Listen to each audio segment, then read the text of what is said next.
ಎಲ್ಲ ಸಂಘಟನೆಗಳಾದ ಮೇಲೆ ಆತನನ್ನು ಶಿಲುಬೆಗೆ ಹಾಕಿದ ಮೇಲೆ ಯೇಸುವನ್ನ ಏನು ಮಾಡ್ತಾರೆ, ನೇರವಾಗಿ ನಿಲ್ಲಿಸ್ತಾರೆ. ಆ ಕುಣಿಯಲ್ಲಿ ಇಳಿಸಿದ ಮೇಲೆ ಆತನು ಏನು ಮಾಡ್ತಾ ಇದ್ದಾನೆ, ಶಿಲುಬೆಯ ಮೇಲೆ 9 ಗಂಟೆಯಿಂದ 3 ಗಂಟೆ, 9 ಗಂಟೆಯಿಂದ 12 ಗಂಟೆವರೆಗೆ 3 ಮಾತುಗಳನ್ನು, 12 ಗಂಟೆಯಿಂದ 3 ಗಂಟೆಯವರೆಗೆ 4 ಮಾತುಗಳನ್ನು ಶಿಲುಬೆಯ ಮೇಲೆ ಆಡ್ತಾರೆ. ನಮ್ಮೆಲ್ಲರಿಗೂ ಗೊತ್ತುಂಟು, ನಮ್ಮ ಮನೆಯಲ್ಲಿ ಯಾರಾದರೂ ಹಿರಿಯರು ಸಾಯುವಾಗ ಅವರು ಸಾಯೋದಕ್ಕಿಂತ ಮುಂಚೆ ಹೇಳಿದ ಒಂದು ಮಾತಿಗೆ ನಾವು ಎಷ್ಟು ಬೆಲೆ ಕೊಡ್ತೀವಿ ಅಂತೇಳಿ. ಹಲ್ಲೆಲೂಯಾ, ಹೌದಿಲ್ರಿ ಹಿರಿಯರೇ?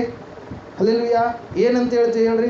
ಏನೋ ಹೇಳಿದ್ರಪ್ಪ, ಇಲ್ಲ ನನ್ನ ಮೊಮ್ಮಗ ಅಕ್ಕಿನೇ ಮದುವೆ ಮಾಡಬೇಕು, ನನ್ನ ಮಗಳು ಆ ಕಡೆ ಈ ಕಡೆ ಸಂಬಂಧ ಮದುವೆ ಕಾರ್ಯ ಇಲ್ಲ, ಅಕ್ಕಿನೊಂದಿಗೆ ಮದುವೆ ಆಗ್ಬೇಕಂತೇಳಿ ಹಿರಿಯರಿಂದ ಬಂದಿದ್ರೆ ಅವ್ರು ಏನು ಮಾಡ್ತಾರೆ, ಇಲ್ಲಪ್ಪ ನಮ್ಮ ಹಿರಿಯರು ಹೇಳಿದ್ರು ಮದುವೆ ಕಾರ್ಯ ಹಂಗೆ ಆಗ್ಬೇಕು, ಸಾಯಕ್ಕಂತ ಮುಂಚೆ ಹೇಳಿ ನಮ್ಮ ಮುದೇತ ಹಂಗೆ ಆಗಬೇಕಂತೇಳಿ ಹೇಳೋದು ಅರ್ಥ ಆಗ್ತಾ ಇದೆನಾ? Hallelujah, hallelujah.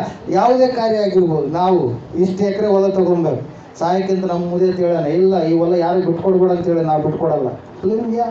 ಸಾಯೋದಕ್ಕಿಂತ ಮನುಷ್ಯ ಹೇಳಿದಂಥ ಮಾತುಗಳು ಬಹಳ ಬೆಲೆಯುಳ್ಳದ್ದಾಗಿರ್ತವೆ. ಹಲ್ಲೆಲೂಯಾ. ಅದರಂಗೆ ಯೇಸು ಕ್ರಿಸ್ತನು ಕೂಡ ತಾನು ಸಾಯೋದಕ್ಕಿಂತ ಮುಂಚೆ ಹೇಳಿದಂಥ ಈ 7 ಮಾತುಗಳು ಬಹಳ ಶ್ರೇಷ್ಠವಾಗಿರುವಂಥ ಮಾತುಗಳು, 7 ಮುತ್ತಿನಂಥ ಮಾತುಗಳು ಅಂತೇಳಿ ಕರಿತೀವಿ ಪ್ರಿಯರೇ. ಹಲ್ಲೆಲೂಯಾ. 7 ಮುತ್ತುಗಳು, 7 pearls of the Jesus Christ ಅಂತೇಳಿ. ಹಲ್ಲೆಲೂಯಾ. 7 ಮುತ್ತಿನಂಥ ಮಾತುಗಳು. ಹಲ್ಲೆಲೂಯಾ. ಈಗ ನಾವು ಮೊದಲನೇ ಮಾತನ್ನು ನಾವು ಧ್ಯಾನ ಮಾಡ್ಲಿಕ್ಕೆ ಹೋಗ್ತಾ ಇದ್ದೇವೆ. ಹಲ್ಲೆಲೂಯಾ. ಮೊದಲನೇ ಮಾತು, ಯೇಸು ಸ್ವಾಮಿ ಶಿಲುಬೆ ಮೇಲೆ ಏನು ಹೇಳ್ತಾ ಇದ್ದಾನಂದ್ರೆ, ಎಲ್ಲರೂ ಕೂಡಿ ಬಂದಿದ್ದಾರೆ, ಯೇಸುವನ್ನು ಅಪಹಾಸ್ಯ ಮಾಡುವಂಥವರಿದ್ದಾರೆ, ಯೇಸುವೆ ಇಳಿದು ಬಾ ಎಂಬುದಾಗಿ ಪರಿಹಾಸ್ಯ ಮಾಡುವಂಥ ಜನರಿದ್ದಾರೆ, ಯೇಸುವನ್ನ ಸತ್ಕಾರ ಮಾಡಿದಂಥ ಸ್ತ್ರೀಯರು, ಶಿಷ್ಯ ವೃಂದದವರಾಗಿರುವಂಥ ಸ್ತ್ರೀಯರು ಇದ್ದಾರೆ, ಮಗ್ದಲೇನ ಮರಿಯಳು, ಯೇಸುವಿನ ತಾಯಿಯಾದಂಥ ಮರಿಯಳು, ಮತ್ತು ಯೋಸೇವಿನ ತಾಯಿಯಾಗಿರ್ತಕ್ಕಂಥ ಮರಿಯಳು, ಮತ್ತು ಇನ್ನು ಅನೇಕರು, ಸಲೋಮಿಯು ಅಲ್ಲಿ ಆ ಸ್ಥಳದಲ್ಲಿ ಇದ್ದಾರೆ ಪ್ರಿಯರೇ. ಅವರೊಟ್ಟಿಗೆ ಯೋಹಾನನೆನ್ನುವಂಥ ಶಿಷ್ಯನು ಕೂಡ ಇದ್ದಾನೆ ಪ್ರಿಯರೇ. ಹಲ್ಲೆಲೂಯಾ. Praise lord. ದೇವರ ವಾಕ್ಯದಲ್ಲಿ ನಾವು ನೋಡ್ತಾ ಇದ್ದೇವೆ, ಯೇಸು ಸ್ವಾಮಿ ಮೊದಲನೆಯ ಮಾತನ್ನ ಶಿಲುಬೆಯ ಮೇಲೆ ಆಡ್ತಾ ಇದ್ದಾನೆ. ಆ ಮಾತು ಏನಂದ್ರೆ, ಲೂಕನು ಬರೆದ ಸುವಾರ್ತೆ 23ನೇ ಅಧ್ಯಾಯ 34ನೇ ವಚನ. ಆ ಮಾತನ್ನು ಈಗ ಓದಿಕೊಳ್ಳೋಣ. ಲೂಕನು ಬರೆದ ಸುವಾರ್ತೆ 23ನೇ ಅಧ್ಯಾಯ 34ನೇ ವಚನ. ಆಗ ಯೇಸು, ತಂದೆಯೇ ಅವರಿಗೆ ಕ್ಷಮಿಸು,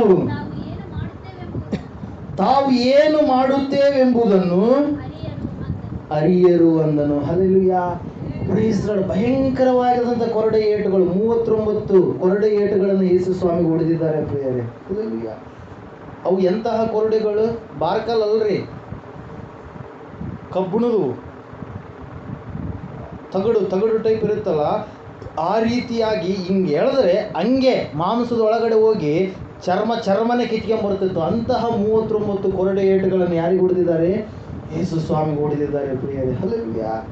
ಯಾವ ರೀತಿಯಾಗಿ ಆ ಒಂದು ಕಟ್ಟೆಗೆ ಕಟ್ಟಿ ಹಾಕಿ 39 ಕೊರಡೆ ಏಟುಗಳನ್ನು ಹೊಡೆದು ಮುಳ್ಳಿನ ಕಿರೀಟ, ಆ ಮುಳ್ಳುಗಳು ಎಂತಹ ಮುಳ್ಳು, ಭಯಂಕರವಾದಂಥ ಮುಳ್ಳುಗಳು. ನಮ್ಮ ಕಡೆ ಮುಳ್ಳುಗಳು ಎಷ್ಟು ಉದ್ದ ಇರ್ತಾವ? ಜಾಲಿ ಗಿಡ, ಯಾವ ಗಿಡ? ಕರ್ಜಾಲೆ ಗಿಡ ಮುಳ್ಳು ಎಷ್ಟಿರ್ತಾವೆ? ಇಷ್ಟು ಉದ್ದ ಇರ್ತಾವೆ. ಹಲ್ಲೆಲೂಯಾ.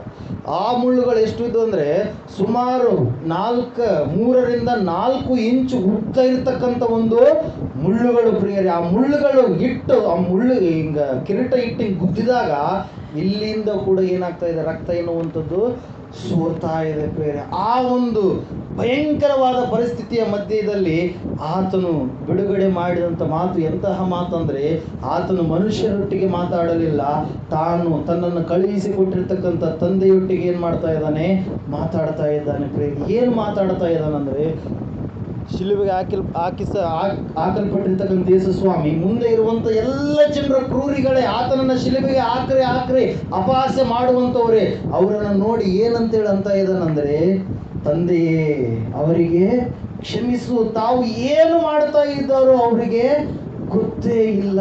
ಮೊದಲನೇ ಮಾತು ಎಂತಹ ಮಾತು? ಪಾಪ ಕ್ಷಮಾಪಣೆಯ ಮಾತು ಪ್ರಿಯರೇ. ಹಲ್ಲೆಲೂಯಾ. Praise lord. 7 ಮಾತುಗಳನ್ನು ಕೂಡ ನಾನು ಅಕ್ಷರದ ಮೂಲಕವಾಗಿ ಹೇಳ್ತೇನೆ. ಮೊದಲನೇ ಮಾತು ಯಾವ ಮಾತು? ಪಾಪ ಕ್ಷಮಾಪಣೆಯ ಮಾತು ಪ್ರಿಯರೇ. ನಾವು ನೋಡ್ತಾ ಇದ್ದೇವೆ, ಯೇಸು ಸ್ವಾಮಿ ಶಿಲುಬೆಯ ಮೇಲೆ ಏರಿದಾಗ ಆತನು ಸಾಯಲಿಕ್ಕಿದ್ದಾನೆ ಇನ್ನು 6 ತಾಸುಗಳಲ್ಲಿ. ಆದರೆ ಆತನು ಏನ್ ಮಾಡ್ತಾ ಇದ್ದಾನೆ ಪ್ರಿಯರೇ? ತನ್ನ ಬಾಯಿಂದ ಒಂದು ಮಾತನ್ನ ಬಿಡುಗಡೆ ಮಾಡ್ತಾ ಇದ್ದಾನೆ. ಅಲ್ಲಿ ಬಂದಿರತಕ್ಕಂಥ ಜನರು ಎಲ್ಲರೂ ಕೂಡ ಹಿಂಸೆ ಮಾಡ್ತಾ ಇದ್ದಾರೆ. ಯೇಸು ಅದ್ಭುತಗಳನ್ನ ಮಾಡಿದಲ್ಲ, ಆಶ್ಚರ್ಯ ಕಾರ್ಯಗಳನ್ನ ಮಾಡಿದಲ್ಲ, ಈಗ ಇಳಿದು ಬಾ, ನೀನು ರಕ್ಷಕನಾಗಿದ್ರೆ ಇವಾಗ ಇಳಿದು ಬಾ ಎಂಬುದಾಗಿ ಏನ್ ಮಾಡ್ತಾ ಇದ್ದಾರೆ? ಪರಿಹಾಸ್ಯ ಮಾಡ್ತಾ ಇದ್ದಾರೆ. ಪ್ರಿಯರೇ, ದೇವರ ವಾಕ್ಯದಲ್ಲಿ ನಾವು ನೋಡ್ತಾ ಇದ್ದೇವೆ. ಅಂಥವರನ್ನ ನೋಡಿದಂತ ಯೇಸು ಸ್ವಾಮಿ ಏನಂತ ಹೇಳ್ತಾ ಇದ್ದಾರೆ ಅಂದ್ರೆ, ನಾನು ಇವರನ್ನ ಕ್ಷಮಿಸುವವನಾಗಿದ್ದೇನೆ. ತಂದೆಯೇ, ಇವರು ಮಾಡುವಂಥದ್ದೇನು ಗೊತ್ತೇ ಇಲ್ಲ. ನೀವಾದ್ರೆ ಏನ್ ಮಾಡ್ತೀವಿ ಪ್ರಿಯರೇ? ಏನ್ ಮಾಡ್ತೀವಿ?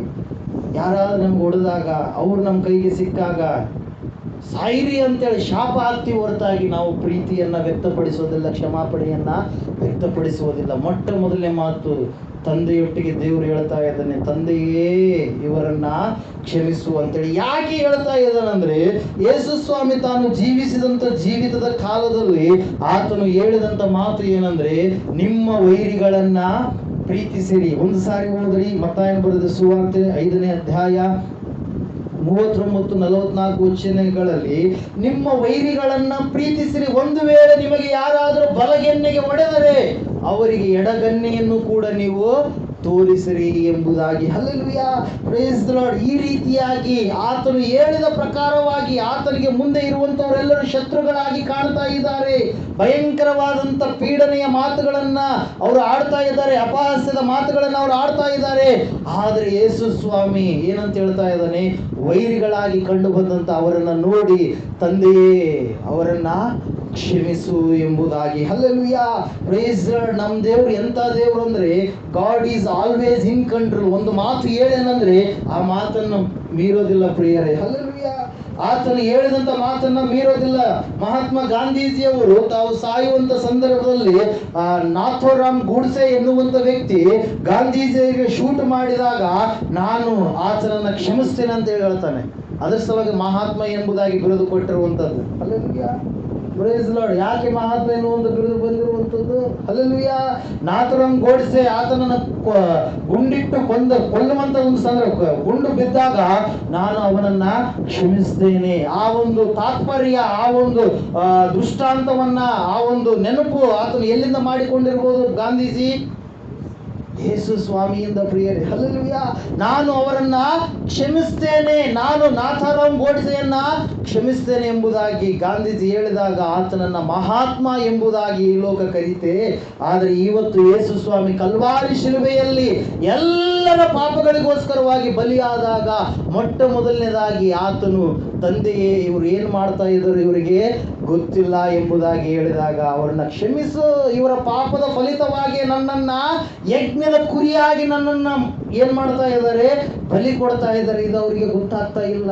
ನಾನು ಯಜ್ಞದ ಕುರಿಮರಿ, ಇವರಿಗೋಸ್ಕರವಾಗಿ ನಾನು ಯಜ್ಞವಾಗ್ತಾ ಇದ್ದೇನೆ ಎಂಬುದಾಗಿ ಇವರಿಗೆ ಗೊತ್ತಾಗ್ತಾ ಇಲ್ಲ. 2ನೇ ಅಧ್ಯಾಯ ಯೋಹಾನ ಬರೆದ ಸುವಾರ್ತೆ 19ನೇ ವಚನದಲ್ಲಿ, ಈ ದೇವಾಲಯವನ್ನ ಕೆಡವಿರಿ. ಯಾರು ಕೆಡಬೇಕು? ಇಲ್ಲ, ದೇವಾಲಯ ನಾನೇ ಕೆಡವಿ ನಾನೇ ಕಟ್ಕೊಂತ ಹೇಳಿ ಯೇಸು ಸ್ವಾಮಿ. ವಾಕ್ಯ ಸರಿಯಾಗಿ ಓದಿ.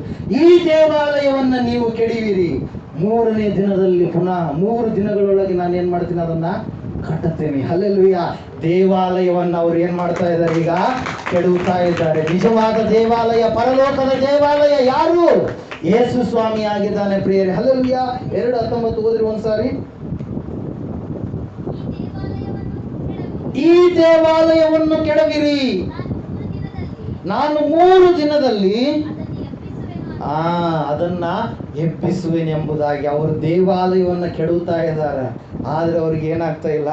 ಗೊತ್ತಾಗ್ತಾ ಇಲ್ಲ. ತಂದೆಯೇ ಅವ್ರು ಏನು ಮಾಡ್ತಾ ಇದ್ದಾರೆ ಅವರಿಗೆ ಗೊತ್ತಾಗ್ತಾ ಇಲ್ಲ ಎಂಬುದಾಗಿ ಯೇಸು ಸ್ವಾಮಿ ಹೇಳ್ತಾ ಇದ್ದಾರೆ ಪ್ರೇರೆ. ಮತ್ತು ಒಂದು ಸಂದರ್ಭದಲ್ಲಿ ಯೇಸು ಸ್ವಾಮಿ ಕೂತ್ಕೊಂಡಿರ್ಬೇಕಾದ್ರೆ ಪೇತ್ರನು ಬಂದು ಕೇಳ್ತಾನೆ, ಸ್ವಾಮಿ, ನನ್ನ ಸಹೋದರ ತಪ್ಪು ಮಾಡಿದ್ರೆ ನಾನು ಎಷ್ಟು ಸರಿ ಕ್ಷಮಿಸ್ಬೇಕು ಹೇಳಪ್ಪ ಅಂತೇಳಿ ಹೇಳಿದಾಗ ಯೇಸು ಸ್ವಾಮಿ 7 ಸರಿ ಕ್ಷಮಿಸ್ಬಿಟ್ರೆ ಆಯ್ತಾ ಅಂತೇಳಿ ಪೇತ್ರನು ಹೇಳಿದಾಗ, 7 ಸಾರಿ ಅಲ್ಲ, 770 ಸಾರಿ ನೀನು ನಿನ್ನ ಸಹೋದರನನ್ನ ಕ್ಷಮಿಸಬೇಕು ಎಂಬುದಾಗಿ ದೇವ್ರ ವಾಕ್ಯದಲ್ಲಿ ನಾವು ನೋಡ್ತಾ ಇದ್ದೇವೆ. ಮತ್ತಾಯ ಬರೆದ ಸುವಾರ್ತೆ 18ನೇ ಅಧ್ಯಾಯ 21ರಿಂದ 22 ವಚನಗಳು ಪ್ರಿಯರೇ. ಹಲ್ಲೆಲೂಯಾ.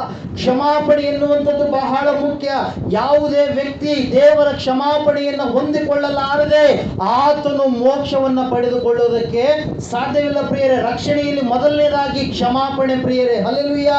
Praise lord. ಇಲ್ಲಿ ನಾವು ನೋಡ್ತಾ ಇದ್ದೇವೆ ಪ್ರಿಯರೇ, ಕ್ಲೌಡಿಯಾ ಎನ್ನುವಂತ ಮಹಾತಾಯಿ ಗಂಡನಿಗೆ ಹೇಳಿದ್ರು ಕೂಡ ಆ ಗಂಡನ ಏನ್ ಮಾಡ್ತಾ ಇದ್ದಾನೆ, ಆತನು ಸತ್ಪುರುಷನು, ಆತನ ಗೊಡುವಿಗೆ ಹೋಗಬೇಡ ಎಂಬುದಾಗಿ ಹೇಳಿದಾಗಲೂ ಕೂಡ ಪಿಲಾತನ ತೀರ್ಪು ಕೊಟ್ಟಾಗ ಯೇಸು ಸ್ವಾಮಿ ಮಾತನ ಶಿಲುಬೆಯ ಮೇಲೆ ಮೊಟ್ಟ ಮೊದಲನೇದಾಗಿ ಹೇಳ್ತಾ ಇದ್ದಾನೆ.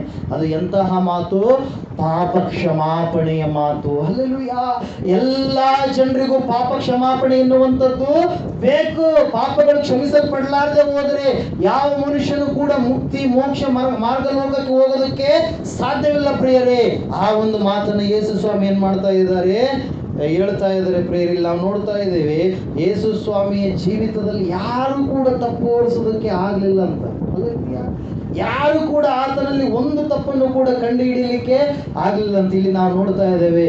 ಆತನು ಮೊಟ್ಟ ಮೊದಲನೇದಾಗಿ ತಾನು ಎಲ್ಲಿಂದ ಬಂದೆನೋ, ತಾನು ಏನಾಗಿದ್ದೇನೋ, ಎಲ್ಲಿಂದ ಯಾವ ಒಂದು ಉದ್ದೇಶದಿಂದ ಬಂದೆನೋ ಆ ಉದ್ದೇಶದ ಕಡೆಗೆ ನೇರವಾಗಿ ತನ್ನ ತಂದೆಯನ್ನ ಏನ್ ಮಾಡ್ತಾ ಇದ್ದಾನೆ, ಕೇಳ್ತಾ ಇದ್ದಾನೆ. ತಂದೆಯೇ, ಇವ್ರು ಏನ್ ಮಾಡ್ತಾ ಇದ್ದಾರೆ ಇವರಿಗೆ ಗೊತ್ತಿಲ್ಲ. ಇವ್ರು ಏನ್ ಮಾಡ್ತಾ ಇದ್ದಾರೆ, ಯಜ್ಞದ ಕುರಿಯನ್ನ ಬಲಿ ಕೊಡ್ತಾ ಇದ್ದಾರೆ, ಅದು ಇವ್ರಿಗೆ ಗೊತ್ತಿಲ್ಲ. ಇವರು ದೇವಾಲಯವನ್ನ ಕೆಡವುತ್ತಾ ಇದ್ದಾರೆ, ಇವರಿಗೆ ಅದು ಗೊತ್ತಿಲ್ಲ. ಇವರು ಯಜ್ಞವನ್ನ ಮಾಡ್ತಾ ಇದ್ದಾರೆ, ರಕ್ತ ಪ್ರೋಕ್ಷಣೆಯನ್ನ ಮಾಡ್ತಾ ಇದ್ದಾರೆ, ಅದು ಇವರಿಗೆ ಗೊತ್ತಿಲ್ಲ. ಹಲ್ಲೆಲೂಯಾ. Praise lord. ಆದ್ರೆ ಅವರು ಮಾಡುವಂತ ಕಾರ್ಯ ತಪ್ಪಾದ ಕಾರ್ಯ ಆಗಿದ್ದಾಗಲೂ ಕೂಡ, ಪಾಪದ ಕಾರ್ಯ ಆಗಿದ್ದಾಗಲೂ ಕೂಡ ಅವರನ್ನು ನೀನು ಕ್ಷಮಿಸು ಎಂಬುದಾಗಿ ಯೇಸು ಸ್ವಾಮಿ ಏನ್ ಮಾಡ್ತಾ ಇದ್ದಾರೆ, ಮೊದಲನೇ ಮಾತನ್ನ ಹೇಳ್ತಾ ಇದ್ದಾರೆ ಪ್ರಿಯರೇ. ಮೊದಲನೇ ಕೋರಿಂಥ 2ನೇ ಅಧ್ಯಾಯ 8ನೇ ವಚನದಲ್ಲಿ ನಾವು ಓದುವಾಗ, ಇಹಲೋಕಾಧಿಕಾರಿಗಳಲ್ಲಿ ಯಾರೂ ಕೂಡ ಅರಿಯಲಿಲ್ಲ ಎನ್ನುವಂತ ಮಾತಲ್ಲಿ ನಾವು ನೋಡ್ತೇವೆ ಪ್ರಿಯರೇ. ಮೊದಲನೇ ಕೋರಿಂಥದವರಿಗೆ ಬರೆದ ಪತ್ರಿಕೆ, ಫಸ್ಟ್ ಕೊರಿಂಥಿಯನ್ಸ್ ಚಾಪ್ಟರ್ ತೆಗಿ ಒಂದು ಸಾರಿ, 2ನೇ ಅಧ್ಯಾಯ 8ನೇ ವಚನ. ಹಾ ಹಾ ಹಾ ಹಾ ಹಾ ಹಲ್ಲೆಲೂಯಾ. ಆದ್ರೆ ಸಲುವಾಗಿ ಹೇಳುತ್ತೆ ವಾಕ್ಯ, ಆದರೆ ಬರೆದಿರುವ ಪ್ರಕಾರ ದೇವರು ತನ್ನನ್ನು ಪ್ರೀತಿಸುವವರಿಗಾಗಿ ಸಿದ್ಧ ಮಾಡಿರುವಂತದ್ದೆಲ್ಲವನ್ನು ಕಣ್ಣು ಕಾಣಲಿಲ್ಲ, ಕಿವಿ ಕೇಳಲಿಲ್ಲ, ಅದರ ಭಾವನೆಯು ಮನುಷ್ಯರ ಹೃದಯದಲ್ಲಿ ಹುಟ್ಟಲೇ ಇಲ್ಲ ಎಂಬುದಾಗಿ ವಾಕ್ಯ ನಮಗೆ ಮಾತಾಡ್ತಾ ಇದೆ ಪ್ರಿಯರೇ. ಹಲ್ಲೆಲೂಯಾ.